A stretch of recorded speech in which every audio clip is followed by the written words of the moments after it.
Welcome to another video of engineering geology. So ഈ വീഡിയോയിൽ module 5 ആണ് ഡിസ്കസ് ചെയ്യാൻ പോകുന്നത്. ക്വസ്റ്റ്യൻ പേപ്പറിൽ നമ്മൾ ഡിസ്കസ് ചെയ്തുകൊണ്ടിരുന്ന മോഡൽ ക്വസ്റ്റ്യൻസിൽ ലാസ്റ്റ് പാർട്ടാണ് ഇത്.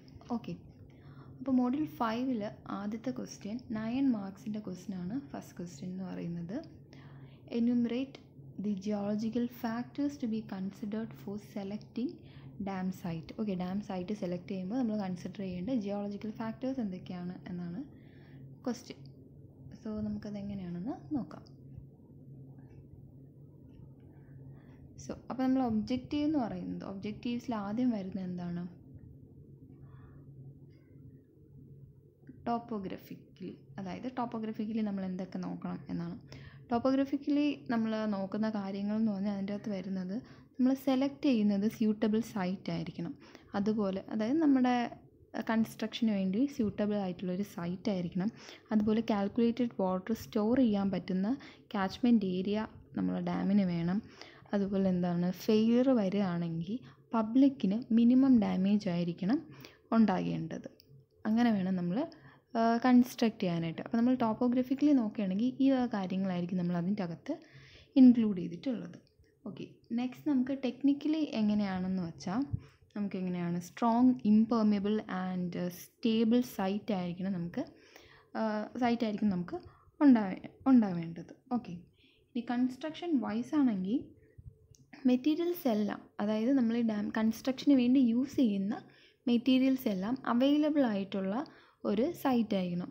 എന്ന് വെച്ചാൽ ഒരുപാട് ദൂരം, അതായത് മെറ്റീരിയൽസ് ഒക്കെ കൊണ്ടുവരാൻ ട്രാൻസ്പോർട്ടേഷനും അങ്ങനെയുള്ള കാര്യങ്ങളൊക്കെ ഒരുപാട് ഡിഫിക്കൽട്ടായിട്ടുള്ളത് ഒരു ഏരിയയിൽ ആയിരിക്കരുത് നമ്മളെ കൺസ്ട്രക്ഷൻ സൈറ്റ് എന്ന് പറയുന്നത്. ഓക്കെ, സോ നെക്സ്റ്റ് എക്കണോമിക്കലി എങ്ങനെയാണെന്ന് വെച്ചാൽ ഇറിഗേഷനും അതുപോലെ എന്താണ് പവർ ജനറേഷനൊക്കെ പോസിബിൾ ആകുന്ന രീതിയിലായിരിക്കും നമ്മൾ പ്ലാനിങ് എല്ലാം ചെയ്യേണ്ടത്. ഓക്കെ, അപ്പോൾ നമുക്ക് എക്കണോമിക്കൽ ബെനിഫിറ്റ് വേണമല്ലോ ഡാമിൽ നിന്ന്, അപ്പം അങ്ങനെയും കൂടെ ആലോചിച്ച് വേണം നമ്മൾ പ്ലാൻ ചെയ്യാനായിട്ട്. പിന്നെന്താണ് എൻവയോൺമെൻ്റലി എന്ന് പറയുമ്പോൾ നാച്ചുറൽ എക്കോസിസ്റ്റത്തിന് ഡാമേജ് ഒന്നും ഉണ്ടാകാത്ത രീതിയിലായിരിക്കണം നമ്മൾ കൺസ്ട്രക്ഷനും ബാക്കിയുള്ള ഡാമിൻ്റെ ബാക്കി പ്രവർത്തനങ്ങളൊക്കെ നടക്കേണ്ടത്. എൻവയോൺമെൻ്റൽ ഫ്രണ്ട്ലി ആയിട്ടുമായിരിക്കണം ഇതെല്ലാം നടക്കേണ്ടത്. Okay, so geological characteristics for investigation. നമ്മൾ ഇൻവെസ്റ്റിഗേഷൻ്റെ ജിയോളജിക്കൽ ക്യാരക്ടറിസ്റ്റിക്സ് എന്ന് വെച്ചാൽ ഫസ്റ്റ് നമ്മൾ ജിയോളജി ഓഫ് ദ ഏരിയ ആയിരിക്കും നോക്കേണ്ടത്. ഓക്കെ, ഇവിടെ കൺസിഡർ ചെയ്യുന്ന ഫാക്ടേഴ്സ് എന്തൊക്കെയാണെന്ന് വെച്ചാൽ ടോപ്പോഗ്രഫി, അതായത് എന്താണ് സ്ലോപ്പൊക്കെ ഉണ്ടോ അങ്ങനെയുള്ള ക്യാരക്ടേഴ്സ് നമ്മൾ നേരത്തെ പറഞ്ഞതാണ്. ഓക്കെ, ആ കാര്യങ്ങൾ നോക്കും. പിന്നെന്താണ് നാച്ചുറൽ ഡ്രെയിനേജ് പാറ്റേൺ എങ്ങനെയാണെന്ന് നോക്കും. അതുപോലെ റോക്സിൻ്റെ ക്യാരക്ടറിസ്റ്റിക്സ് കറക്റ്റായിട്ട് നമ്മൾ നോക്കിയിരിക്കണം. അതുപോലെ വെതറിങ്ങിൻ്റെ റേറ്റ്, നമ്മൾ സെലക്ട് ചെയ്ത ഏരിയയിൽ വെതറിങ്ങിൻ്റെയും അതുപോലെ ഇറോഷൻ്റെയൊക്കെ റേറ്റ് എങ്ങനെയാണ് എന്ന് നമ്മൾ അറിഞ്ഞിരിക്കണം. ഓക്കെ, ഈ ജിയോളജി ഓഫ് ദി സൈറ്റ് എന്ന് പറയുമ്പോൾ നമ്മൾ സൈറ്റിൻ്റെ ജിയോളജി, അതിൽ ആദ്യം വരുന്നത് ലിത്തോളജിയാണ്. ഓക്കെ, ലിത്തോളജിക്കകത്ത് എന്ന് പറയുന്നത് അവിടെയുള്ള റോക്സിൻ്റെ ടൈപ്പിനെ പറ്റിയാണ് അതിൻ്റെ അകത്ത് പറയുന്നത്. അതായത് എന്തൊക്കെ ടൈപ്പ് റോക്കാണ്, അങ്ങനെയുള്ള റോക്കുമായിട്ട് ബന്ധപ്പെട്ടുള്ള കാര്യങ്ങളാണ് അവിടെ പറയുന്നത്. പിന്നെ സ്ട്രക്ചർ എന്ന് പറയുമ്പോഴത്തേക്കും ഈ സെയിം ഇത് തന്നെയാണ്. അതായത് dip and strike, fold, joints, ഈ കാര്യങ്ങളൊക്കെ ഇതൊക്കെ വീക്ക് സോൺസ് ആണ്, നമുക്കറിയാമല്ലോ. അപ്പം ഇതൊന്നും ഉള്ളതായിരിക്കരുത് നമ്മുടെ സൈറ്റ് എന്ന് പറയുന്നത്, അല്ലെങ്കിൽ നമ്മുടെ ഏരിയ എന്ന് പറയുന്നത് ഇതൊന്നും ഉള്ളതായിരിക്കരുത് നമ്മുടെ റോക്കിൽ. അഥവാ എന്തെങ്കിലും ഉണ്ടെങ്കിൽ നമ്മളത് കണ്ടുപിടിച്ചാൽ മാത്രമേ നമുക്ക് ഒരു സൊല്യൂഷൻ കണ്ടുപിടിക്കാൻ പറ്റൂ. ഓക്കെ, അതെങ്ങനെയാണ് നമ്മൾ റെക്ടിഫൈ ചെയ്യാൻ വേണ്ടി എന്തൊക്കെ ചെയ്യണമെന്ന് നമുക്ക് ഇതൊക്കെ നേരത്തെ അറിഞ്ഞിരുന്നാൽ മാത്രമേ നമുക്ക് കണ്ടുപിടിക്കാനായിട്ട് പറ്റത്തുള്ളൂ. ഓക്കെ, ഇതൊക്കെയാണ് നമ്മൾ ഡാം കൺസ്ട്രക്റ്റ് ചെയ്യാൻ നേരത്ത് നോക്കുന്ന കാര്യങ്ങൾ.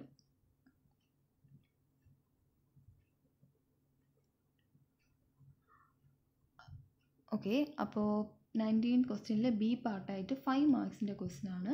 Discuss the geological condition suitable and unsuitable for construction of tunnel. ടണലിൻ്റെ കൺസ്ട്രക്ഷന് സ്യൂട്ടബിൾ ആൻഡ് അൺസ്യൂട്ടബിൾ കണ്ടീഷൻസ് എന്തൊക്കെയാണെന്നാണ് ക്വസ്റ്റ്യൻ. ഓക്കെ, സോ നമ്മൾ സോ സ്റ്റഡി ചെയ്ത്, അതായത് നമ്മളെന്താണ് ആദ്യത്തേത് ലിത്തോളജിയാണ് അല്ലേ. അപ്പോൾ നമ്മൾ ലിത്തോളജി സ്റ്റഡി ചെയ്ത് കഴിയുമ്പോൾ നമുക്ക് എന്താണ് റോക്കിൻ്റെ ക്യാരക്ടറിസ്റ്റിക്സ് മനസ്സിലാകും അല്ലേ. അപ്പം ടണലിങ്ങിൻ്റെ മെത്തേഡും അതുപോലെ പ്രോജക്റ്റ് കോസ്റ്റും ഇതെല്ലാം നമുക്ക് കാൽക്കുലേറ്റ് ചെയ്യാനായിട്ട് പറ്റും. ഓക്കെ, അതായത് നമ്മൾ റോക്കിനെ കുറിച്ച് നന്നായിട്ട് പഠിച്ചു കഴിയുമ്പോൾ. അപ്പോൾ ഇവിടെ നമുക്ക് എന്താണ് മനസ്സിലാവുന്നത്, ഹാർഡ് ആൻഡ് ക്രിസ്റ്റലൈൻ റോക്ക് ആണെങ്കിൽ അത് അതായത് ഫേവറബിൾ കണ്ടീഷൻ ആയിരിക്കും. ഹാർഡ് ആൻഡ് ക്രിസ്റ്റലൈൻ റോക്ക് ആണെങ്കിൽ ടണൽ കൺസ്ട്രക്ട് ചെയ്യാനായിട്ട് ഫേവറബിൾ കണ്ടീഷൻ ആയിരിക്കും. അതാണ് ഇവിടെ favourites with the tunnel engineers എന്ന് കൊടുത്തിട്ടുള്ളത്. പിന്നെന്താണ്, സോഫ്റ്റ് റോക്ക് ആണെങ്കിൽ അത് സെൽഫ് സപ്പോർട്ടിങ് ആയിരിക്കത്തില്ല, അപ്പോൾ അവിടെ കൺസ്ട്രക്ഷൻ അവിടെ ചെയ്യാൻ പറ്റില്ല. പിന്നെ tunneling in fissured rocks, okay, അത് ഹസാർഡിയസ് ആയിരിക്കും. Okay, then next geological structures എന്ന് പറയുമ്പോൾ ഫസ്റ്റ് നമുക്ക് വരുന്ന എന്താണ്, ഡിപ്പ് ആൻഡ് സ്ട്രൈക്ക് ആണ്. ഓക്കെ, അപ്പോൾ ഹൊറിസോണ്ടലി ലെയേർഡ് റോക്സ് ആണെങ്കിൽ അത് ഫേവറബിൾ കണ്ടീഷൻ ആയിരിക്കും. ഓക്കെ, ടണൽ കൺസ്ട്രക്ട് ചെയ്യാനായിട്ട് ഹൊറിസോണ്ടലി ലെയേർഡ് റോക്സ് ആണെങ്കിൽ അത് ഫേവറബിൾ കണ്ടീഷൻ ആയിരിക്കും. ഇനിയിപ്പോൾ ടണലിൻ്റെ axis is parallel to the dip direction ആണെങ്കിൽ അതും എന്താണ് സേഫ് കണ്ടീഷൻ ആയിരിക്കും. Okay, the layers offer a uniformly distributed load on the excavation. Load uniformly distribute ചെയ്ത് കൊടുക്കും. അപ്പോൾ നമുക്ക് അതൊരു സേഫ് കണ്ടീഷൻ ആയിരിക്കും നമുക്കത് തരുന്നത്. When tunnel is driven parallel to strike of the ബെഡിൻ്റെ സ്ട്രൈക്കിന് പാരലാണ് ടണലിൻ്റെ ആക്സിസ്. അങ്ങനെയെങ്കിൽ pressure distribution to the exposed layer is unsymmetrical. Pressure distribution അവിടെ അൺസിമെട്രിക്കൽ ആയിട്ടായിരിക്കും നടക്കുന്നത്. അപ്പോൾ എന്താണ്, അതവിടെ അൺസേഫ് കണ്ടീഷൻ ആയിരിക്കും ഉണ്ടാക്കുന്നത്. Okay, then rock layers that dipping at angles above 45 degree. Dip എന്ന് പറയുന്നത് 45 ഡിഗ്രി കൂടുതലാണെങ്കിൽ എന്ത് സംഭവിക്കും, ഒരു ഇൻക്ലൈൻഡ് സ്ട്രാറ്റ അല്ലെങ്കിൽ സ്റ്റീപ്പി സ്ട്രാറ്റ ആയിരിക്കും അതവിടെ ഉണ്ടാക്കുന്നത്. ഓക്കെ, അതും വേഴ്സ് സിറ്റുവേഷൻ, അതും അൺസേഫ് കണ്ടീഷൻ ആണെന്നാണ് പറയുന്നത്. ഇനി tunnels run parallel to strike of vertical bed. Okay, parallel to strike ആണെങ്കിൽ എന്താണ്, അതും അവിടെ അൺസേഫ് ആയിരിക്കും. ഓക്കെ, അതുപോലെ എന്താണ് ഫോൾഡിങ്ങിൻ്റെ, അതായത് അതുപോലെ തന്നെയാണ് ഫോൾഡിങ്ങും ഫോൾട്ടിങ്ങും ജോയിൻറ്റ് സിസ്റ്റം, ഇതെല്ലാം വന്നാലും എന്താ ടണൽ അൺസേഫ് കണ്ടീഷൻ തന്നെയായിരിക്കും. അപ്പോൾ നമ്മൾ ഫോൾട്ടിങ് അതുപോലെ ജോയിൻറ്റ് സിസ്റ്റംസ് എന്തെങ്കിലും ഉണ്ടെങ്കിൽ നമ്മൾ എന്ത് ചെയ്യണം, അതെല്ലാം കവർ ചെയ്യാൻ വേണ്ടി, അല്ലെങ്കിൽ അത് കൂടുതൽ അത് എഫക്റ്റ് ചെയ്യാതിരിക്കാനായിട്ട് നമ്മൾ നോക്കണം. ഓക്കെ, സോ നെക്സ്റ്റ് വൺ എന്ന് പറയുന്നത് ഗ്രൗണ്ട് വാട്ടർ കണ്ടീഷൻ. ഓക്കെ, അപ്പോൾ ഇവിടെ എന്ന് പറയുമ്പോൾ നമ്മൾ ടണലിൻ്റെ ആക്സിസും വാട്ടർ ടേബിളും സെയിം ലെവലിലാണ് വരുന്നതെങ്കിൽ അത് ഐഡിയൽ കണ്ടീഷനാണെന്നാണ് പറയുന്നത്. ഓക്കെ, ടണലിൻ്റെ ആക്സിസും അതുപോലെ വാട്ടർ ടേബിളും സെയിം ലെവലിൽ വരണം. അങ്ങനെയാണെങ്കിൽ അതിനെ നമ്മൾ എന്താണ് ഐഡിയൽ കണ്ടീഷൻ ഫോർ ടണലിംഗ് എന്ന് പറയും. പക്ഷെ അത് റെയർ കേസാണ്, അതൊരിടത്തും അങ്ങനെ നടക്കാറില്ല. നെക്സ്റ്റ് കേസ് എന്ന് പറയുന്നത് tunnel axis might be located mostly above the water table. Water ടേബിളിന് മുകളിലാണ് നമ്മൾ ടണൽ ആക്സിസ് എങ്കിൽ അതും സേഫ് എന്നാണ് പറയുന്നത്. ഓക്കെ, അതെന്തുകൊണ്ടാണെന്ന് വെച്ചാൽ വാട്ടർ ടേബിളിൽ നിന്ന് ലീക്കേജ്, അതായത് ടണലിൻ്റെ അകത്തോട്ട് ലീക്കേജ് ഒന്നും ഉണ്ടാകത്തില്ല. സോ അത് സേഫ് കണ്ടീഷനാണ്. ഓക്കെ, ഇനി tunnel axis might be located below the water table. Water ടേബിളിൻ്റെ താഴെയാണ് നമ്മുടെ ടണലിൻ്റെ ആക്സിസ് എങ്കിൽ എന്ത് സംഭവിക്കും, ലീക്കേജ് ഉണ്ടാകാൻ ചാൻസ് ഉണ്ട്. അപ്പോൾ നമ്മൾ എക്സ്ട്രാ ലൈനിങ് കൊടുക്കേണ്ടി വരും. ഓക്കെ, അപ്പോൾ അത് കോസ്റ്റൊക്കെ കൂടുതലായിരിക്കും. ഓക്കെ, ഇപ്പോൾ ഡിസൈനിങ് സ്റ്റേജിൽ തന്നെ നമ്മൾ കൂടുതലായിട്ട് പ്രിക്കോഷൻസ് എടുത്ത് വേണം നമ്മളവിടെ കൺസ്ട്രക്ഷൻ ചെയ്യാനായിട്ട്. ഓക്കെ,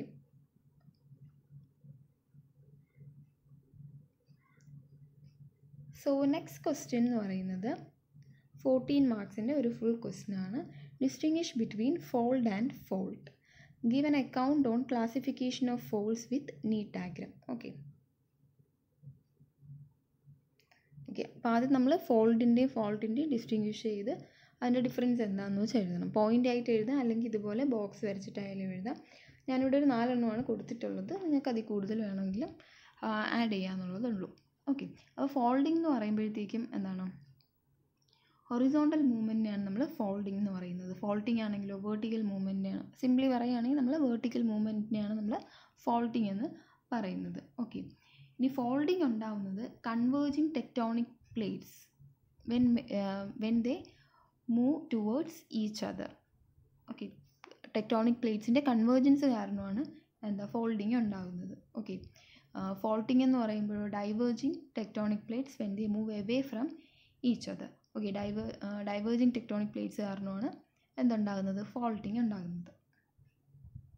സോ അതുപോലെ തന്നെ ഫോൾഡിംഗ് എന്ന് പറയുമ്പോഴത്തേക്ക് it leads the formation of ആൻറ്റിക്ലൈൻസും സിൻക്ലൈൻസും ഉണ്ടാക്കും. ഫോൾട്ടിംഗ് എന്ന് പറയുമ്പോൾ എന്താണ്, it lead to the formation of rift valley and block mountains. പിന്നെ ഫോൾഡിങ്ങിന് എക്സാമ്പിളായിട്ട് ഹിമാലയൻ മൗണ്ടൻസ് കൊടുത്തിട്ടുണ്ട്. അതുപോലെ ഫോൾട്ടിങ്ങിന് എക്സാമ്പിളായിട്ട് ടാപ്പി ആൻഡ് നർമദ റിഫ്റ്റ് വാലിയും കൊടുത്തിട്ടുണ്ട്. ഓക്കെ, നമുക്ക് ക്ലാസിഫിക്കേഷനിലോട്ട് പോവാം.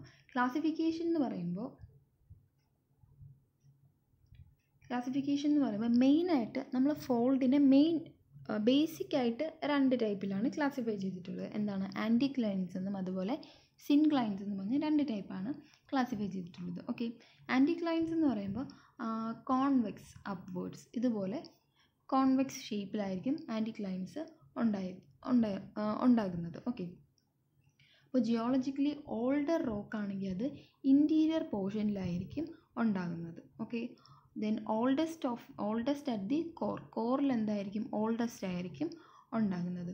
ഇനി ഔട്ടർ മോസ്റ്റ് ഫ്ലാങ്കിലാണെങ്കിൽ എന്തുണ്ടായിരിക്കും, യങ്ങസ്റ്റ് റോക്ക് ആയിരിക്കും ഔട്ടർ മോസ്റ്റ് ഫ്ലാങ്സിൽ ഉണ്ടാകുന്നത്. ഓക്കെ, ദെൻ സിൻക്ലൈൻ്റെ കേസിലാണെങ്കിൽ അതുപോലെ ആൻറ്റിക്ലൈൻസ് എന്ന് വെച്ചാൽ limbs dip away from each other at crest. Okay, അതായത് ഇങ്ങനെയായിരിക്കും നമുക്കത് റെപ്രസെൻ്റ് ചെയ്യുന്നത് ആൻറ്റിക്ലൈൻസിൻ്റെ കേസിൽ. ഇനി സിൻക്ലൈൻസ് ആണെങ്കിൽ എന്താണ്, ആൻറ്റിക്ലൈൻസിൻ്റെ കറക്റ്റ് റിവേഴ്സാണ് സിൻക്ലൈൻസ് എന്ന് പറയുന്നത്. Okay, the strata are down arched, these become convex downwards. നേരത്തെ പറഞ്ഞ പോലെ തന്നെ കോൺവെക്സ് ഡൗൺവേർഡ്സ്, താഴോട്ടായിരിക്കും ഇരിക്കുന്നത്.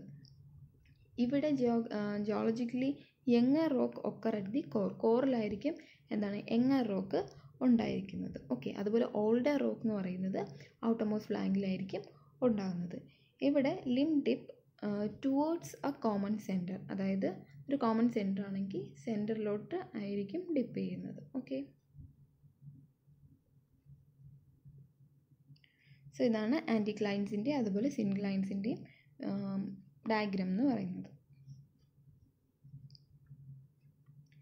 നമുക്ക് classification based on position of axial plane. Axial പ്ലെയിൻ്റെ പൊസിഷൻ്റെ ബേസിസിലുള്ള ക്ലാസിഫിക്കേഷൻ സിമെട്രിക് ഫോൾസും ഉണ്ട്, അതുപോലെ അസിമെട്രിക് ഫോൾസും ഉണ്ട്. സിമെട്രിക് ഫോൾസ് എന്ന് പറയുമ്പോഴത്തേക്കും ആക്സിയൽ പ്ലെയിൻ എസെൻഷ്യലി വേർട്ടിക്കലായിട്ടായിരിക്കും ഇരിക്കുന്നത്. അതുപോലെ limbs are equal in length and dip equal in opposite direction. അതായത് എന്താണ്, ഫുൾ സിമെട്രിക് ആയിട്ടായിരിക്കും സിമെട്രിക്കൽ ഫോൾസ് ഇരിക്കുന്നത്. അസിമെട്രിക്കൽ ഫോൾസ് ആണെങ്കിലോ ഈ അൺഈക്വൽ ലെങ്ത്തും ആയിരിക്കും, അതുപോലെ ഡിപ്പും അൺഈക്വലി ആയിരിക്കും ഡിപ്പ് ചെയ്യുന്നത്. ഓക്കെ, സോ അതുകൊണ്ടാണ് നമ്മളതിനെ എന്താണ് അസിമെട്രിക്കൽ ഫോൾഡ് എന്ന് പറയുന്നത്. ഇതാണ് ഫിഗർ. സോ നെക്സ്റ്റ് അതിൻ്റെ ബാക്കിയായിട്ട് എന്താണ് ഓവർടേൺ ഫോൾഡ്. ഓവർടേൺ ഫോൾഡ് എന്ന് പറയുമ്പോൾ folds with inclined axial plane in which both the limbs are dipping essentially in same direction. Axial plane inclined ആയിരിക്കും, അതുപോലെ ഡിപ്പിൻ്റെ ഡയറക്ഷൻ എന്ന് പറയുന്നത് രണ്ടും സെയിം ഡയറക്ഷനും ആയിരിക്കും. അതുപോലെ amount of dip of the two limb may or may not be same. ലിമ്മിൻ്റെ dip ചെയ്യുന്ന എമൗണ്ട് സെയിം ആവണം എന്ന് ഇല്ല. ഓക്കെ, ഓവർടേൺ ഫോൾഡ് ഫിഗറാണ് താഴെ കൊടുത്തിട്ടുള്ളത്. ഐസോക്ലൈനൽ ഫോൾഡ് എന്ന് പറഞ്ഞാൽ group of folds in which all the axial plane are parallel. അതായത് ആക്സിസ് എല്ലാം എന്താണ്, അതായത് ആക്സിയൽ പ്ലെയിൻസ് അതെല്ലാം പാരലൽ ആയിരിക്കും. ഓക്കെ, അതായത് അതിൻ്റെ ഡിപ്പ് എങ്ങനെയാണ്, ഈക്വലി ആയിരിക്കും അവിടെ ഡിപ്പ് വരുന്നതും ഈക്വലി ആയിരിക്കും, പാരലലും ആയിരിക്കും. ഓക്കെ, സോ ഐസോക്ലൈനൽ ഫോൾഡിനാണ് താഴെ ഫിഗർ കൊടുത്തിട്ടുള്ളത്. സോ നെക്സ്റ്റ് വരുന്നത് റിക്കംബൻറ്റ് ഫോൾഡാണ്. In this fold, axial plane acquires almost horizontal attitude. Okay, figure നോക്കി നമുക്ക് കാണാം ആക്സിയൽ പ്ലെയിന് ഹൊറിസോണ്ടൽ ആറ്റിറ്റ്യൂഡ് ആയിരിക്കും ഉള്ളത്. ദെൻ അടുത്തത് കോൺജുഗേറ്റ് ഫോൾഡാണ്. Pair of fold that may have mutually inclined axial plane. Mutually inclined axial plane ആണെങ്കിൽ നമ്മളതിനെ എന്താണ് കോൺജുഗേറ്റ് ഫോൾഡ് എന്ന് പറയും. നെക്സ്റ്റ് വൺ എന്ന് പറയുന്നത് ബോക്സ് ഫോൾഡാണ്. സോ ഇവിടെ എന്ന് പറയുന്നത് ഫ്ലാറ്റൻഡ് ടോപ്പും അതുപോലെ സ്റ്റീപ്പി ഇൻക്ലൈൻഡ് ലിംസും ആയിരിക്കും ബോക്സ് ഫോൾഡിന് ഉണ്ടായിരിക്കുന്നത്. ഓക്കെ, നെക്സ്റ്റ് വൺ എന്ന് പറയുന്നത് classification based on degree of കംപ്രഷൻ്റെ ബേസിലുള്ള ക്ലാസിഫിക്കേഷൻ. അത് നമ്മൾ രണ്ടായിട്ടാണ് ക്ലാസിഫൈ ചെയ്യുന്നത്, ഓപ്പൺ ഫോൾഡും അതുപോലെ ക്ലോസ് ഫോൾഡും. ഓപ്പൺ ഫോൾഡ് എന്ന് പറയുമ്പോഴത്തേക്കും fold may be caused without causing any appreciable variation in the thickness. അതായത് തിക്നെസ്സിൽ, റോക്കിൻ്റെ തിക്നെസ്സിൽ വേരിയേഷൻസ് ഉണ്ടാകാതെ ആയിരിക്കും ഇവിടെ ഫോൾഡിങ് നടക്കുന്നത്. അതാണ് ഓപ്പൺ ഫോൾഡ് എന്ന് പറയുന്നത്. ക്ലോസ് ഫോൾഡ് ആണെങ്കിൽ അവിടെ തിക്നെസ്സിൽ, അതായത് ഫോൾഡിങ് നടന്ന് കഴിഞ്ഞതിന് ശേഷം അവിടെയുള്ള തിക്നെസ്സിൽ വ്യത്യാസം വരും. ഓക്കെ, അത് എന്താണ്, ഫോഴ്സിൻ്റെ അവിടെ വരുന്ന ഫോഴ്സിൻ്റെ വേരിയേഷൻ കാരണമാണ് അങ്ങനെ വരുന്നത്. ഓക്കെ, സോ അപ്പോൾ ഇവിടെ വരുമ്പോഴത്തേക്കും തിന്നർ ലിംസും അതുപോലെ തിക്കർ ക്രസ്റ്റും ട്രഫും ആയിരിക്കും നമുക്ക് കിട്ടുന്നത്. ഇനി ബിഹേവിയർ ഓഫ് ഡെപ്തിൻ്റെ ബേസിസിൽ നമുക്ക് ക്ലാസിഫൈ ചെയ്യാം അടുത്തത്. അതിൽ ഫസ്റ്റ് വൺ എന്ന് പറയുന്നത് കോൺസെൻട്രിക് ഫോൾഡാണ്. ഓക്കെ, ഇവിടെ thickness of the involve layer remain uniform and constant even after folding. Folding കഴിഞ്ഞാലും എന്താണ്, ലെയറിൻ്റെ തിക്നെസ് അതുപോലെ തന്നെ ഇരിക്കും. എന്നാണ് ഫസ്റ്റ് ഫിഗറിൽ നമ്മൾ കാണുന്നത്, കോൺസെൻട്രിക് ഫോൾഡ് എന്ന് പറയും. സെക്കൻഡ് വൺ എന്ന് പറയുന്നത് സിമിലർ ഫോൾഡാണ്. Okay, the fold in which the degree of folding is observed to be similar or indefinite depth are grouped as similar fold. Okay, ഇത് സിമിലർ ആയിട്ടിരിക്കുന്നതുകൊണ്ടാണ് നമ്മളതിനെ സിമിലർ ഫോൾഡ്സ് എന്ന് പറയുന്നത്. ഇതിന് ലിംബ് തിന്നായിരിക്കും, അതുപോലെ ക്രസ്റ്റും ട്രഫും എന്താണ് തിക്കായിട്ടായിരിക്കും നമുക്ക് കാണാനായിട്ട് പറ്റുന്നത്. നെക്സ്റ്റ് നമുക്ക് അടുത്ത ഫോൾഡ് എന്ന് പറയുന്നത് സുപ്രേറ്റീനിയസ് ഫോൾഡാണ്, തേർഡ് വൺ എന്ന് പറയുന്നത്. So these are folds showing difference in thickness at the crestal അല്ലെങ്കിൽ എന്താണ് ട്രഫ് റീജിയൻ. ക്രസ്റ്റൽ അല്ലെങ്കിൽ ട്രഫ് റീജിയനിൽ തിക്നെസ് കാണിക്കുന്നതാണ്, ഡിഫറെൻറ്റ് തിക്നെസ് കാണിക്കുന്നതാണ് നമുക്ക് സൂപ്പർറ്റേനിയസ് ഫോൾഡ്സ് എന്ന് പറയുന്നത്. They are not induced by folding process but essentially being due to erosional and depositional process operating in the folded region. Okay, erosional process കാരണമാണ് അങ്ങനെ ഉണ്ടാകുന്നത്.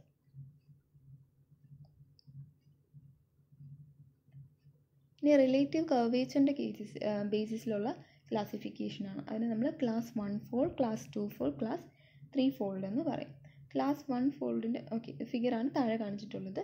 സോ അപ്പോൾ ക്ലാസ് 1 ഫോൾഡ് എന്ന് പറയുമ്പോൾ fold in which degree of curvature in the outer arc of the fold is less than that of the curvature in the inner arc. Okay, inner ആർക്കിലും outer ആർക്കിലും different degree of curvature ആയിരിക്കും class 1 നമുക്ക് കിട്ടുന്നത്. Class 2 അതായത് outer ആർക്കിൻ്റെയും അതുപോലെ inner ആർക്കിൻ്റെയും curvature എന്ന് പറയുന്നത് equal ആയിരിക്കും.